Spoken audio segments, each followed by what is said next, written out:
I haven't actually led one in a while. I know, and that's why I'm so excited. Okay. You'll do great. Hello, and welcome back to the Viewers Club. My name is Tessa Lundgren. My name is Lucas Mills. And I am Megan. Try and figure out my last name. It's first person to do that gets a reward of gratification. My undying respect.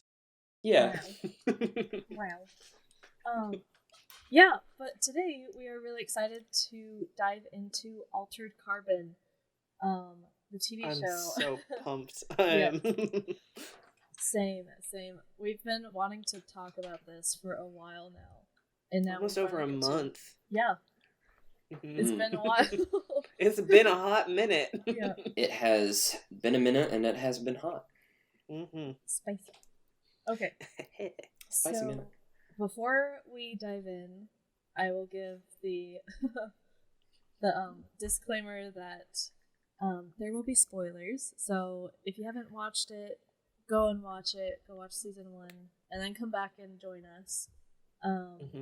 Also, I'm gonna give like a quick summary about the plot just to refresh our brains. Altered Carbon is set in the 23rd century when the human mind has been digitized and the soul itself is transferable from one body to the next.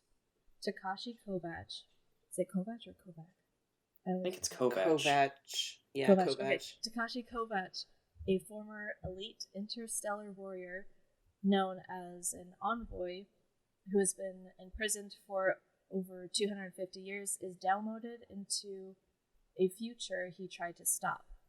If he can solve a single murder in a world where technology has made death nearly obsolete, he'll get a chance at a new life on Earth. And there we have it.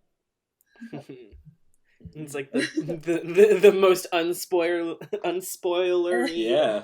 synopsis ever. Yeah. That's very good. Well, I didn't write it. I found it. So it's not my words. But I thought it was nice. Plagiarism. Yeah, so... Nothing wrong with that. So tell me, guys, what was your first impression of this series? It's weird because my family watched it before I did. And they were starting season 2 right before we decided we were gonna start watching it for this for season 1 or done. And I would walk in at the weirdest moments. I'd be like, what is happening? But after I did a little reading on basically the synopsis of it, I was like, I'm just excited. It's a sci-fi, like straight up sci-fi show. Yes. Yeah. Let's get into it. Yes. How about Absolutely. you, Lucas? I was in a very similar situation. My dad watched the first season before I did, but I kind of went into it, I don't want to say with a cynical view, but he had told me he watched it and he was like, I don't think I'm going to watch the second season. So I kind of went into it with like, okay, well, we'll see what it is. But I was very pleasantly surprised. I really, really liked it, and I really liked the story and all of the characters. I loved the actors and actresses in it. I thought they did a phenomenal job. And I think, well, I'll get into favorite characters later. But yeah, I loved it. Cool. Yeah, it's really interesting because for this series, I was actually at work and my boss had introduced it to me and she's like, hey, have you seen this show? I'm like, no, I haven't. What is it? She's like, oh, you've just got to watch it. I think you'd really be interested in it. So I'm like, okay. So shout out to my boss. You know who you are. Give me a raise, thank you. But yeah, I started watching the episodes and then I got pulled into this interesting world. And yeah. So speaking of characters, my next question is, what is your favorite character? Ooh. I I have one favorite character. Take it away. He's my favorite, and I feel like Sorry. it should be obvious who it is. By the way, I'm mentioning him.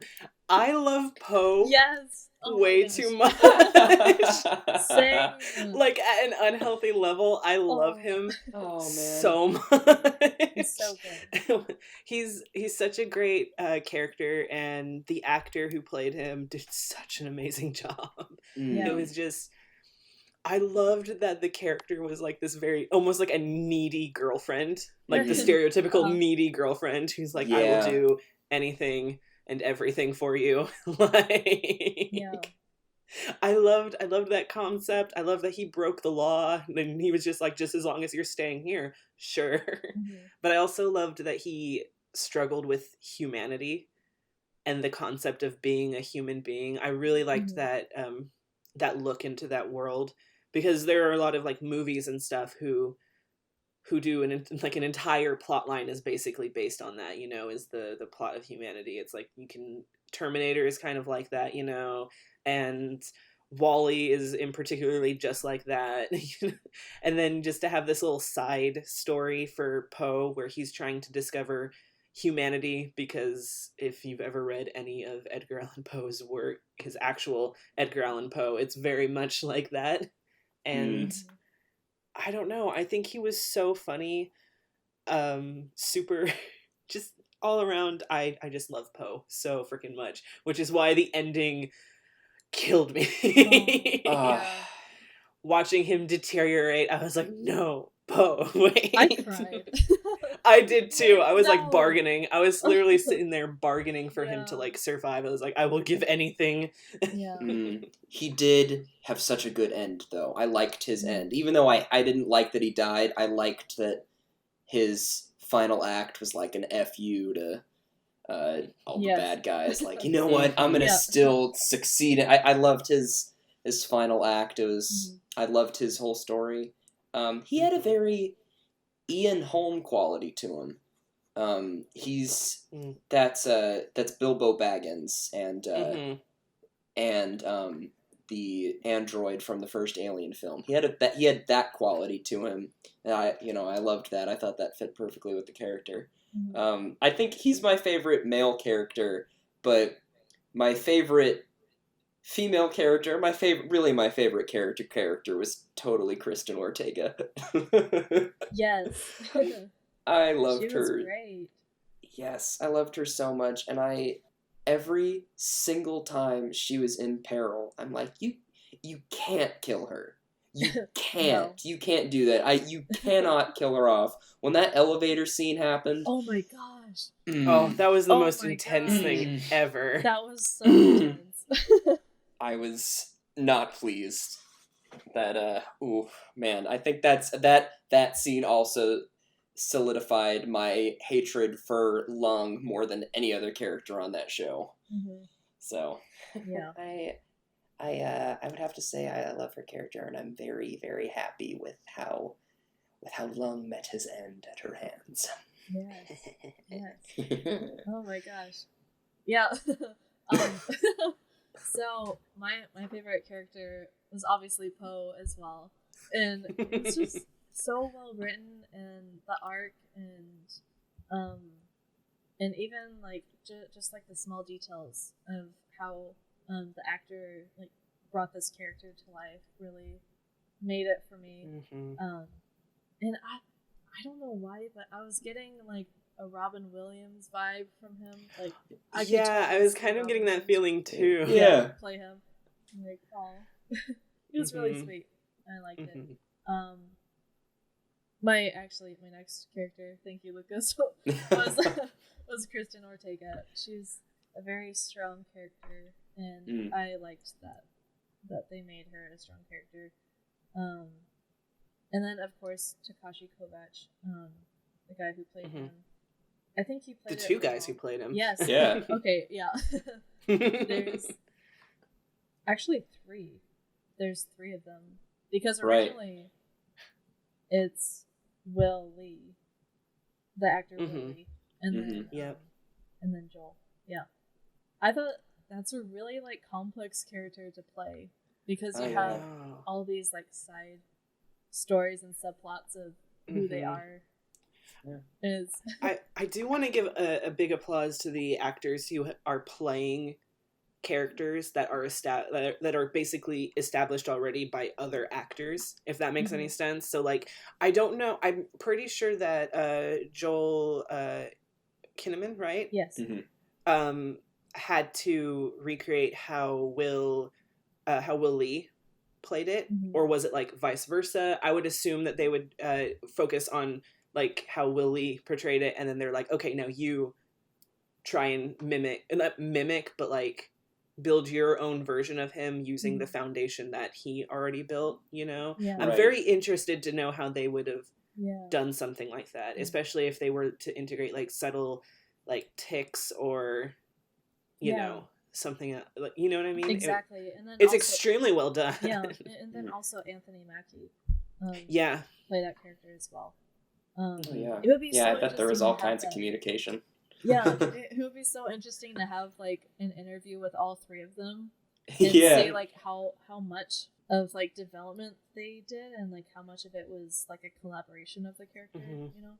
Yeah. I Well, think I mean, that'd be it's interesting. kind of like the Doctor from Doctor Who. It's kind of like in that essence of it's like the Yeah. same character, but Mhm. you have a different face. So it's in that same vein. Mhm.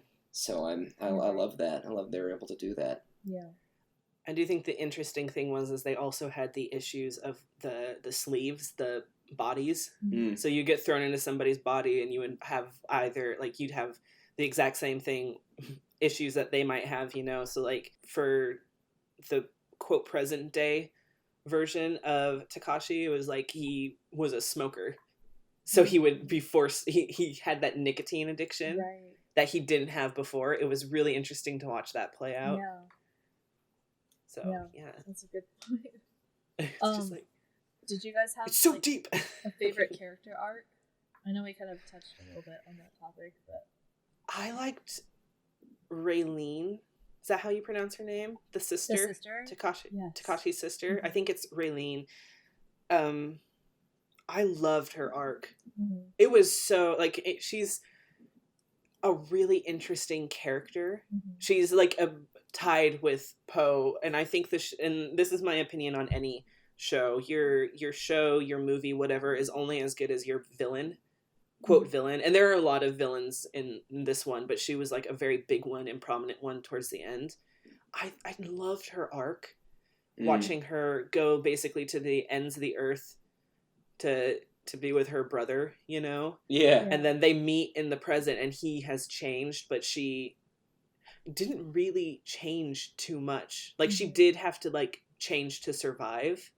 And the biggest change was like watching her have this like differing opinion with her brother even from the beginning, where it's just like, we need to bring back real death. That's like his opinion. And she's like, but I want to live. And that goes into a whole philosophical like personal like opinions on that and stuff. But I really loved watching her kind of go from this I'm so happy that my brother is here to like the whole my brother really isn't here, but I still have to save him, you know. She has a very complex character. I really loved her character arc and her character story through the entire first season. It was really good. Absolutely. Yeah. Mine's a bit of a tie between Kovacs and Kristen Ortega. For the reason, it's kind of like, you know, he's introduced to us as this terrorist, right? He's introduced to us as this intense criminal that's been, you know, on ice for so long because of all these things he's done. And you learn pretty quickly, like, okay, there's a lot more to the story, which you'd expect. But I really love I'm a sucker for the, you know, they're supposed to be this hardened criminal, but really they're a good person deep down. And I think you know that, but I just, you know, I love seeing it unfold irregardless, and it needs to unfold right. It needs to unfold in the right way, and I think they did that very well with this character, where you got to really see his motivations, and you got to see why he did what he did, or why he felt what he did, and you saw how his views on certain things changed, especially the idea of real death, and how I guess he had seen it as a bad thing, but then he saw why people might have wanted it. And then I also love Kristen Ortega's arc. I just love her in general. But her, it just so fascinating because I mean, really, they're intertwined. The two arcs were intertwined because he's in the body of her old lover, and then kind of that moment where when they both kind of their relationship starts. I loved that because it was a lot more than them liking each other. There was also elements of loneliness, and there was elements of trying to move on from this and wanting to find love and just needing someone. Their whole relationship felt really complicated, and I really appreciated that. And I'm really glad that they got to share whatever they did have together, because their hearts both belonged to two different people, but they were what each other needed at that time. So I really liked their individual arcs and how they intertwined with each other. Well said. There's so many well thought out characters, and even the ones that probably didn't get as much of the spotlight, like Kristen's mom. Oh yeah, Ortega's mom, and how the grandmother. Yeah. Another favorite character of mine. Love grandmother. Grandmother. Do you have drugs? They do drugs together. It's great. What? Yeah, and then just having that different, I guess moral perspective of the whole idea of resleeving and stuff, and that there were characters that still believed in I guess it would be the old ways of living. Well, Guys, we're in the old times. It felt very realistic too. Yeah. That idea of that sect existing, if something like the I already forgot what they were called. The little soul discs in the spine. Oh, the stacks. The stacks. There we go. That it felt very realistic. Should something like the stacks get introduced into society, there's always a sect that opposes it for some reason. Yeah. And it was interesting to explore that. I agree. Yeah. And also, I forget her name, but there was one other character that was kind of underrated, but she definitely helped create the world, I guess, or the perspective of the world is that one girl or lady. She was trying so hard to get into the meth circle with the people. Yeah, I know who you're talking the about. lawyer. Yeah. Yes. Mm-hmm. Yeah. I thought that was really interesting. Says her name's Trep. Is it Trep? No, it's not. Never mind. No, I think it's that's not.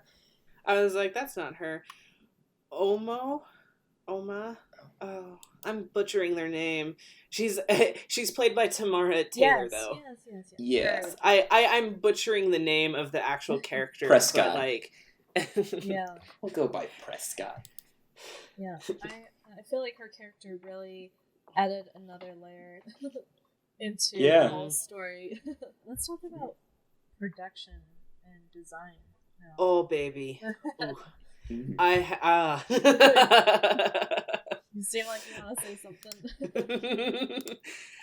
something. Something that people should know about me, one of my favorite genres in the entire world is sci-fi. I love the concepts in general, and you can tell when something is really executed well or when it's not executed well, and it's usually done by what's done in production, So set-wise, I think there was a lot going on, and I think it makes sense, because if people are living forever, they're living on top of each other. You know what I mean? It's like you're expanding, there's no room to breathe or anything like that.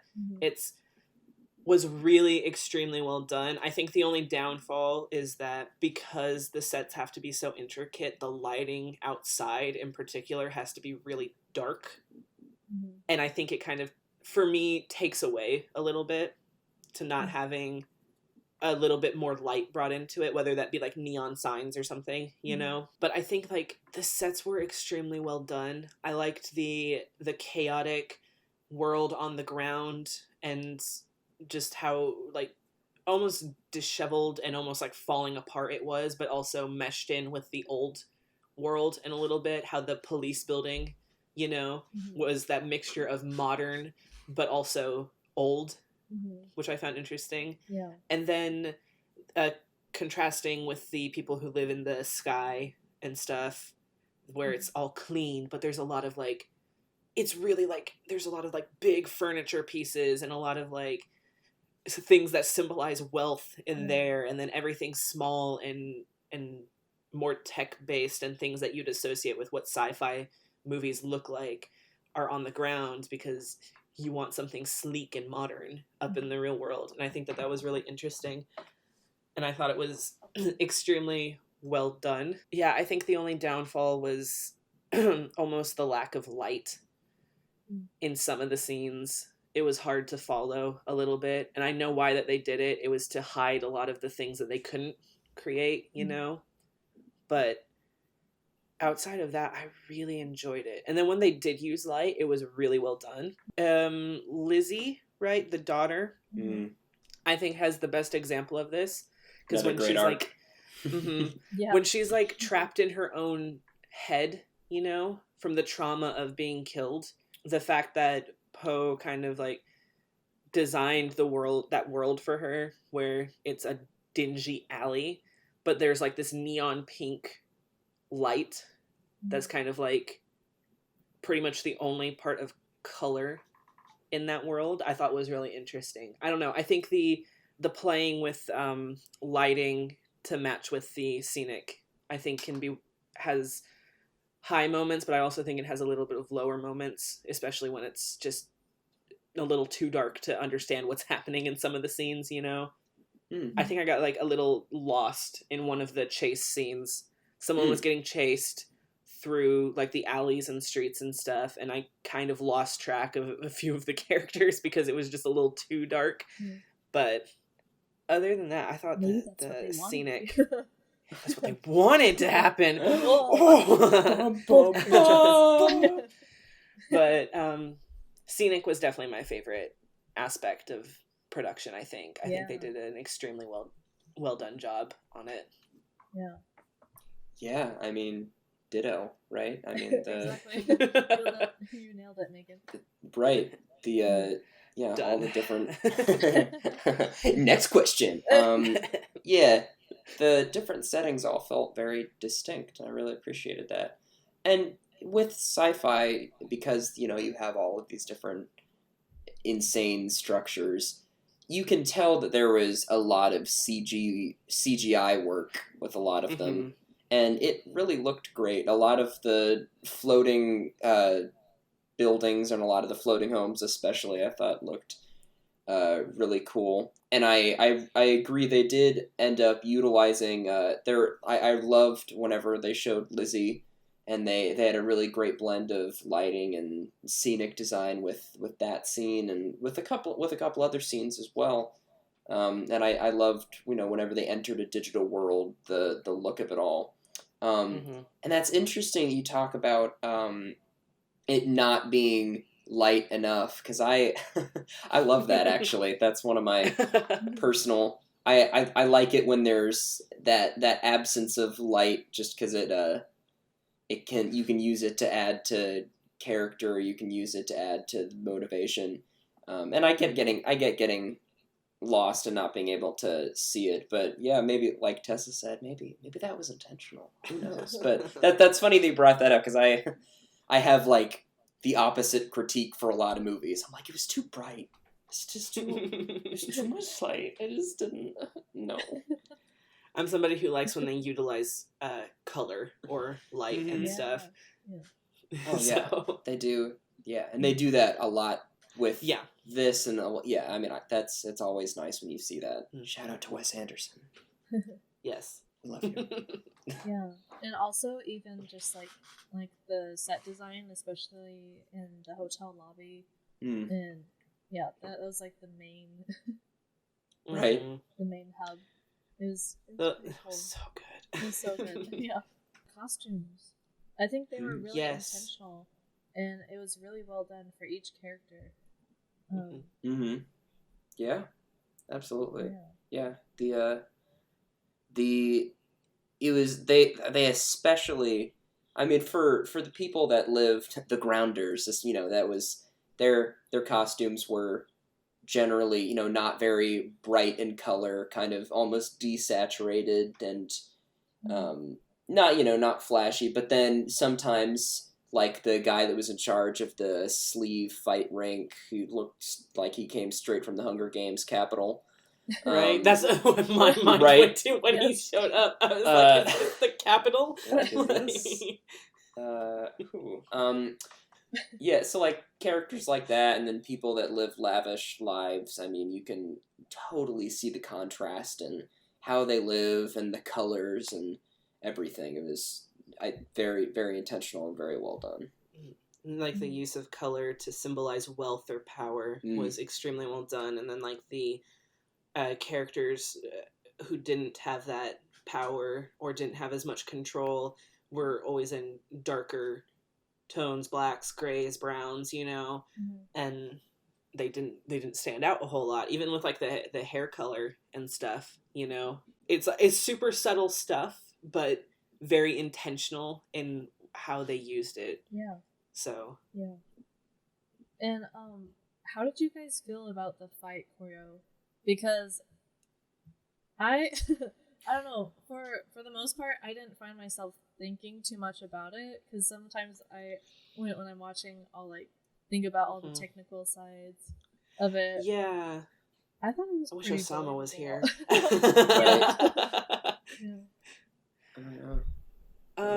What was it like?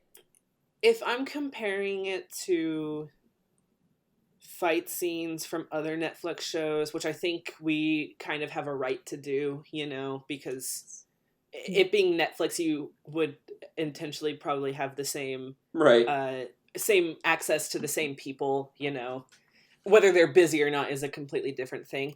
I think I kind of just sat back and was kind of like, okay, fight scene, Yeah. Some of the fight scenes were fun to watch, I'm not saying that they weren't enjoyable. I'm just saying that they just didn't really have anything super special about them, If we're comparing it to another Netflix original like The Witcher or something, which is very intentional in the way that they did their fight scenes, there was a lot of training and a lot that went into it. It kind of is a little lacking for me, but like I think that the actors did really well in them. I think some of them were fun. I think my favorite, I don't know if it's considered a fight scene, is when Raylene shows up for the first time. When we find out that she's actually alive, and she's like kicking everybody's ass. That was probably my favorite fight scene. Yeah. But like as far as a lot of it goes, I think I didn't really process a lot of it. It was kind of like, okay, time for a fight scene to happen. It's happening now. Where it's like, again, comparing it to The Witcher, not saying that The Witcher was better than Altered Carbon. They're both great for their respective genres, but as far as like the fight choreography and stuff goes, there was a lot more intention behind what The Witcher was doing. And I feel like during this fight choreography, it was kind of just like, okay, as long as we make this person win and this person gets injured, you're good. Right. But then again, I'm not a fight choreography designer. and with The Witcher, it's kind of like, all right, what can you use to fight? You can use a sword and then like little bits of magic here and there. So I mean, there's like gonna be more of an emphasis, I guess, on that than with something like Altered Carbon with like a wide range of weapons and all that. But I would agree, there wasn't anything that stood out there wasn't any scene that I watched where I was like, wow, this was this fight was choreographed really well. I think my favorite fight scenes, it's like a three-way between the scene that Megan's talking about, the scene in the elevator, and then when Kristen and Kovac were in the fight ring. Like, those are my three favorite fight scenes, but, you know, I liked the scene more than I did appreciating the fight choreography, if that makes sense. Yeah. More like the context of why they're fighting, Right. as opposed to the actual fight. Yeah, I think, I liked when they were in the ring, it's like I liked some of the creative ways that they took down the opponents, but I wasn't thinking like, oh wow, they did a really great job with this aspect this of is production. super, right. This is super unique, but in actuality, I feel like a lot of what happened I've seen in other action films. It's not to say that anything that they did in this was bad. Don't get me wrong. But it's just like, I don't know. The fight choreography just didn't really stand out too much for me. Yeah, right. When I was watching it, I was kind of like, okay, fight scene. But like, for some movies that I've seen or other TV shows, it's been like, ooh, like, like this is really bad. Like they're holding back, or it's just like, no, right, please stop. But I felt like it was okay. It was good. It was executed very well. It was. It's like also the element of editing thrown in there, because editing can change a lot too. It can. I'm wondering if it could have changed a bit. But yeah, that elevator like scene this. That one's really good. I love it. It's like this thing that CinemaSins, and people have varying opinions on CinemaSins. I think they're funny as long as you don't take them too seriously. I think they do make a good point on fight scenes, though, is that sometimes when someone edits a fight scene, it takes away from the fight itself. You get very confused on where people are and what people are doing. I can honestly say I was not confused during any of the fight scenes. I knew where people were. I knew what they were doing. It wasn't like, cut now, it wasn't like an intense amount of cuts. It was actually showcasing the fight, which I can really appreciate. From that standpoint. So ditto. Yeah. Soundtrack. I liked the music. I liked the music. I thought it definitely I thought it lent itself to the genre very well. So I liked that, and I really liked the opening. I am also a sucker for a really good opening title sequence, and I really loved this opening. I kind of knew that I was excited for the show in general, because I saw that like the executive producer was Miguel Sapochnik, and he's like my favorite director from Game of Thrones. So I was like, if he's involved, it'll be good. So like, kind of off topic from music, but it made me think of it because I remembered seeing his name in the opening title sequence. But anywho, but the music is great, and that's I think he probably had a hand in quite a few things, which is also why I liked it. I agree. Like, clearly, you have now taken the words from my mouth. I've usurped Megan. How the turntables. Turntables, indeed. Yeah. It was very supportive, and it wasn't like overpowering to where it just becomes super cheesy. So, well, it's not like that boom, boom, boom, boom, boom, boom. And again, with what we were talking about with fight choreography, it didn't like stand out. It wasn't, I guess, like a notable thing where you're like, this had phenomenal music. I really have to. I have to hit. Like it had really good music, and it was great for the scene. But like nothing. It didn't stand out on a level of like Game of Thrones or some other memorable tunes. But I'm not a composer or a sound designer by any means. But for me, there's two ways you can tell that it's good music. One, you don't have to think about it too much. So it stands out just enough where it's there, but you're not just ignoring the show and listening to the music only, right? Or the music is supremely phenomenal and you're looking for it all the time. The best example I have for that is like there's a few songs, a few compositions in Inception that I absolutely Right. adore. But because it what I really- supports the scene. yeah, and I prefer. And then there's the one bad thing is that you notice the music and you're just irritated by it the Yeah. entire time. And I wasn't like the music Mhm. aided in what it was trying Yeah. to do. It was trying to help tell the story, not overpower what the actors were doing. Right. You know, which Mm. for something like this is very helpful because you're trying to establish an extremely complex world. Mhm. You know, Yeah, absolutely. and yeah, I think Yeah. what you said is accurate. The music really lends itself Mm-hmm. really well. Well, and what building off of what you were saying, I mean, music, it's not supposed to be it's supposed to support the scene. It's supposed to be something that Mhm. adds to the experience. So, it can add to the emotion or add to the feeling of the scene. And it's especially if it gets you in the tone without you even noticing, and it gets you in the mood of the scene, that's phenomenal as Mhm. well. Mhm. I definitely one of my biggest complaints with a lot of productions and a lot of movies and TV shows that you see nowadays is they try to force that emotion with the music. Right. Yeah. And I don't I don't like that, and it's not, it seems kind of lazy, to be honest, because it just seems like you're throwing in what the emotion should be at the last second. It's like the character is crying. Play the sad music. Sad Go, music go, go. time, right? Yeah, it should Manipulate be. emotions. It should be there to just give you a little extra. Yeah. Mhm. Should be there to enhance. Exactly. Enhance the moment, not be the moment. Yeah, exactly. Well, I'm glad we cleared that up.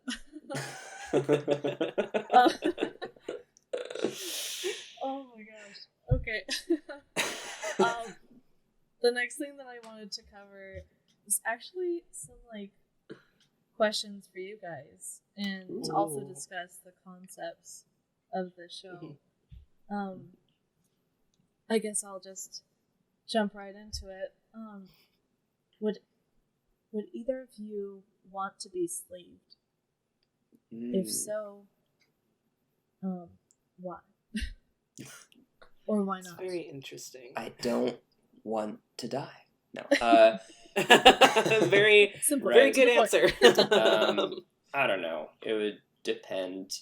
I guess, I don't want to live forever, but I wouldn't mind living for a couple hundred years to kind of, a see. little longer. Yeah, a little longer, not forever though, because that can take away the importance enjoyment and of the power. living. Yeah, it could take away the enjoyment and the importance of moments and memories. So, It really depends. If I die by an accident or something, right, relatively if you're murdered. young, if I'm murdered, or if I die in a car Absolutely. accident or something, I would like to be sleeved in somebody that's the same age as I was when I died, not somebody younger. Right. know? Be yo, this person I'd murdered like to me. be. Lock I'd like to them be up. given the chance. I'd like to be given the chance, to still live to what I'm expected to live. Yes. But I'm also in the same boat as Lucas, where I'd like to live at least a little bit longer. I don't think Right. I'd want to live a few hundred years. I'm not interested in that. Be immortal. Just- Immortal. Ooh. Honestly, the idea of immortality freaks me out even more. I'm an Yeah. anxious person. I by get nature. that. And get living a life that's longer than what I'm expected to live by 100 or so years freaks me out even more. I like the idea of having a little bit longer of a life than what is normally expected. But Right. I'm not interested in eternal life. I think it ruins the experience of actually living. Yeah. And Agreed. So Yeah. I would rather just die, but die when I'm a little older. Fucking die, You want to give me immortal life? Fuck that. No. I'm not interested. Yeah. For me, one side of me is yeah, that'd be super cool. What the heck? And then on the other side, I'm No. mainly because I feel like kind of what you were saying, like death kind of, or the whole idea that like you might die one day, actually helps you to like live your life to the fullest.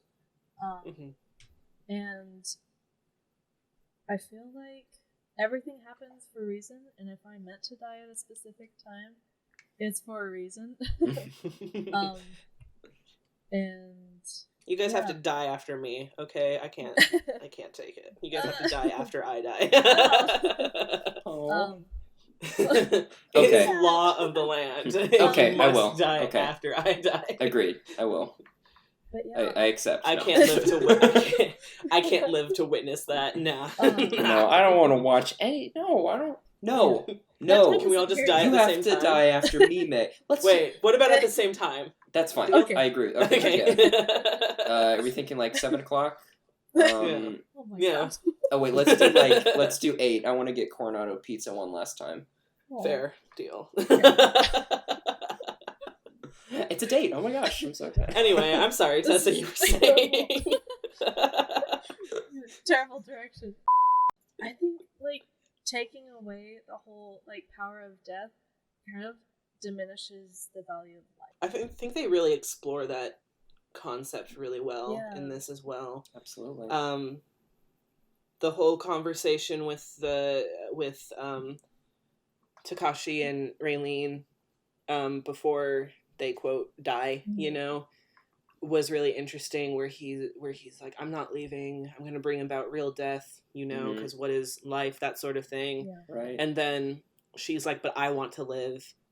And then you kind of see the toxicity of how long she's lived. Yeah. Kind of take its toll on her. You see it with all of the people who live in the clouds as well, you know? It's like Right.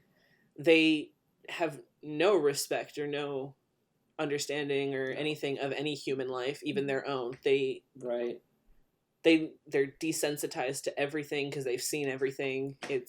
They think of themselves as gods.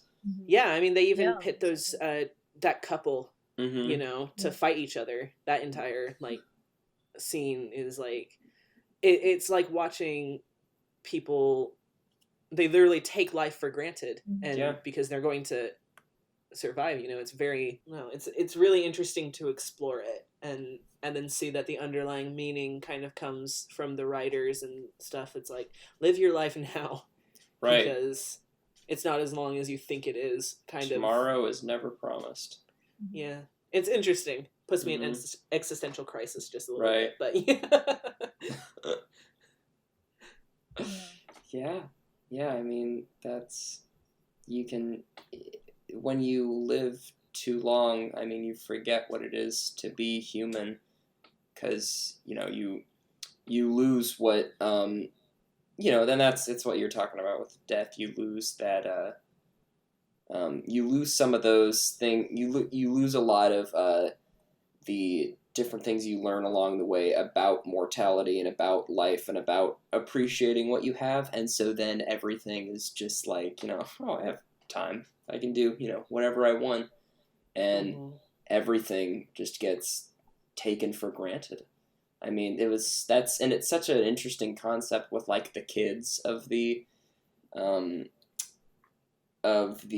like the main family that I forget what their names are. Because I mean, the parents, it's such a weird, toxic relationship. The parents keep them as these kids, and they keep them young forever. Yeah. You know, they keep them in that role, and it's interesting because they never really grow out of that role either. Like they try to, but they also never really leave it. And it's that idea where, you know, mortality and with living life, you grow and you learn, and it's kind of like freezing that or prolonging it prevents you from growing. You're stuck.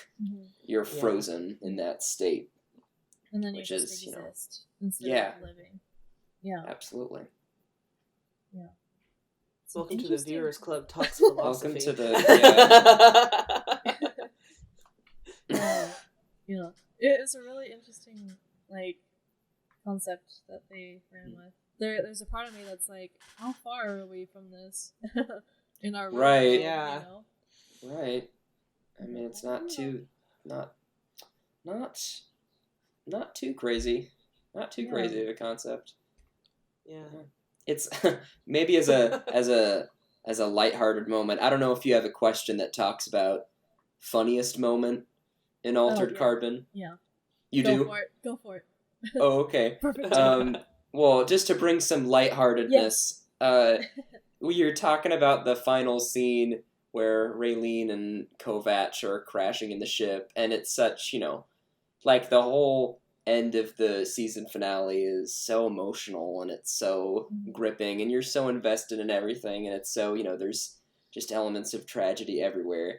And I remember when Kovac, he's clutching his dead sister and he sees this image of Kel. He sees this hallucination of her coming towards him, and he's like, "Tell me a story that has a happy ending." And and just because you're still watching it and you don't know what's gonna happen later, it really seemed like Kel's response to that was, once upon a time, there was a boy and a girl that fell in love with each other. Then she fucking died. The end. And then they died. And I laughed. I had to pause it because I was laughing so much. I was like, that. I know that they're probably going to continue this, and it's going to be fine.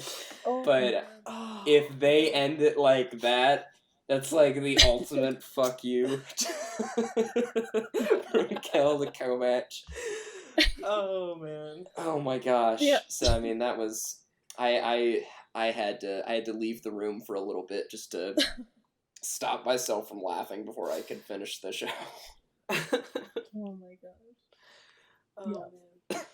Yeah, that was funny. I was expecting something kind of like Right. that to happen, something like sudden and unexpected, but like super dramatic, and it just turned out really bad. Right. Funny. Were there any other favorite moments, or I just least love the favorite grandmother. Mm. I Yeah. love the grandmother. I love her too. Oh, she's so I love that she gets drunk. I love that she wants to get high. She wants to get fucked up. I love the grandmother. Just those scenes in general are my absolute favorite. Mm. They're so good. Yeah. Oh, So good. man. Absolutely. Yeah, props to that actor who had to I know. be like Who all was these he? different He was characters. so dynamic. Oh, I'm trying to find out who that guy is. He was fantastic. Right. I mean, because he was like the original, his original person, then the grandmother, and then he was the Russian dude. Like he had to do quite a lot. I was thinking that during while I was watching, I was like, wow, this guy really like Matt Bidel. Biddle? Bidel. I don't know how to pronounce his name. I'm sorry. Very well, very great job, Matt. Yes. Oh, he was in the Umbrella Academy. What? Oh, really? Yeah, he played Sergeant Dale Cheddar. Well, Matt, you did a fantastic job. You should be extremely proud of yourself. Yes. You were amazing. Literally my favorite. So good. So good. So I'm looking at his IMDb right now to see if he's been in anything else we might have seen. He was in Numbers. He was in CSI Miami. He was in all of the NCISs. Like, put him in more. That's all I ask. Put him in more. Yeah. He's amazing. Hire this man. Hire this man. Yeah, the fact that he played his own personal character, then he played a Russian, and then he played a grandmother. Right. I think just shows his range. It's just so good. Yeah. He was in season 1. He was the police officer of the Umbrella Academy. He was the police officer that Allison was talking to after Vanya and the creepy boyfriend, after they got into the bar fight. It's like, when Oh. she's looking for her, he's like the cop that's trying to help her find her. Okay. He looks so different. Yeah, he's got a That's mustache, insane. So versatile. right? Dude, hire him more. Yes. I beg of you. Please do, Matt. We're Do it. gonna be your we're gonna Yes. be your promotional team. We are. Like, We're we're a gonna- fan club over We're here. your fan club. We are turning the Viewers Club into a fan club. Fan club. now. This is the Matt fan club. Well, yeah, this is the Matt Beidle fan club. This is the Matt Beidle fan club. Sorry if we're mispronouncing your name. Yeah. Forgive so us. open. We still love you. Well, were there any other last comments? Why'd you cancel it? Yeah, Right? why'd you have Okay. to do that to us, Netflix? Listen, That was a Netflix. mistake. Okay. What the fuck? What you want to do is make season I haven't 3. seen season 2 yet, but I'm Okay. watching it. Yes. You And need to watch listen, how dare you fucking cancel this show? it. Yeah, How dare you? I'm offended. My family's offended. I'm personally offended. I am too. Bring it back. Yep, that was to you, That- Netflix. Yeah, Netflix. We still love you, but like. We love you. We'll You'll love get you your more shit together, if you- Netflix. Brought it All right. Well, this was a fun discussion, guys. Yeah. we finally got yeah. to talk about it. I know. I was so excited about it. Yes. Yeah. And thank you, everyone, for sticking around and listening to this with us. Yeah. Yeah.